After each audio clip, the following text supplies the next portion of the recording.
Hey everybody, how you doing?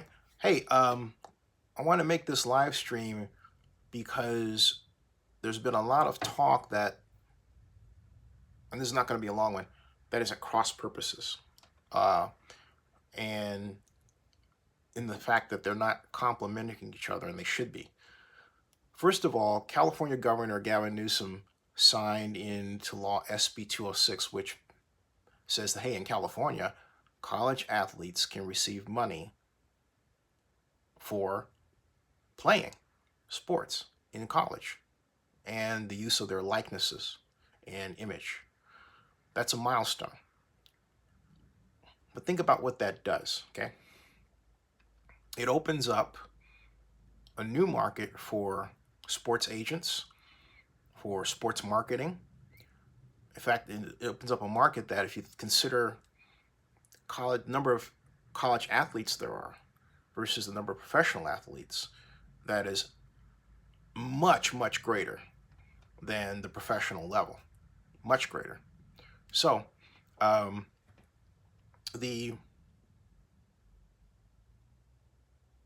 advantage here is that a college athlete can actually, in a sense, become a business, right?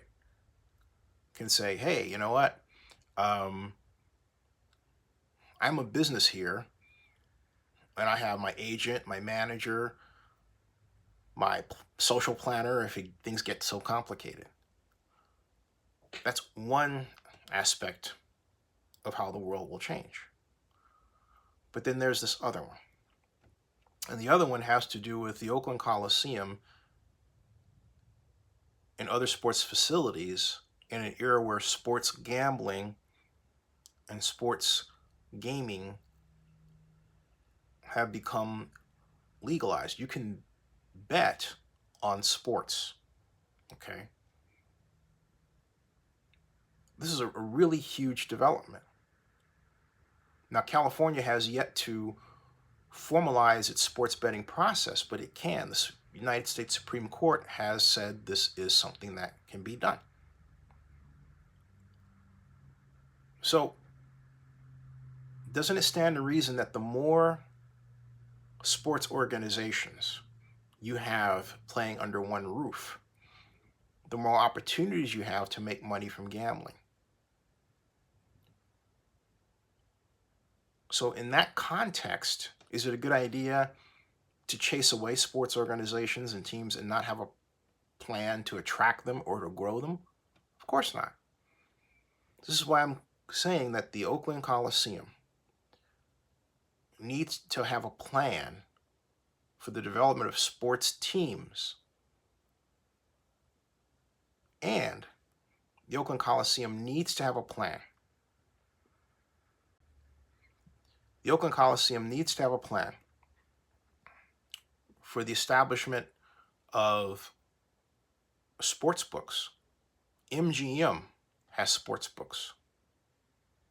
And MGM says, hey, you know what? We will set up these different facilities around the country where people can bet on sports. You ever been to a sports book? It's a giant room.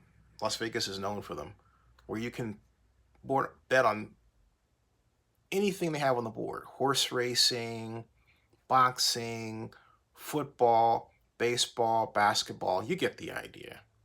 That's called a sports book. The Oakland Coliseum should have a sports book. There should be plans to establish a sports book there.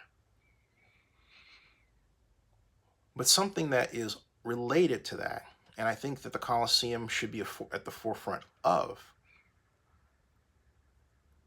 is pushing for the governor to adjust SB 206 so that sports gambling is allowed at the college level. I know this is very controversial, but it's going to happen, and we're stepping on that line right now.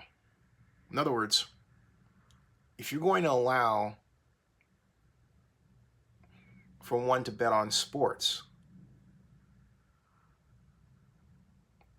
ostensibly college football, then why can't, or college basketball or women's sports, then why can't the players in college also benefit from the revenues that flow from gambling as well? Now, your reaction would be, wouldn't that make them susceptible to being bought or anything else? And my answer is that the University of Nevada, Las Vegas actually has a study that's more how to prevent such an occurrence, or at least curtail the possibility of it.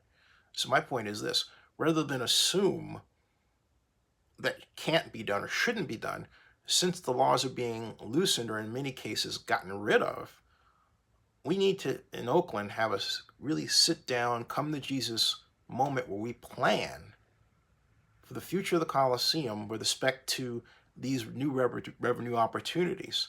And we need to do so in harmony with our sports organizations and sports executives. The Bay Area has a very rich collection of people involved in sports at many different levels, and we need to take advantage of that. Hey, so I said this is going to be a short live stream. Subscribe to Xenia62 on YouTube. I'll see you.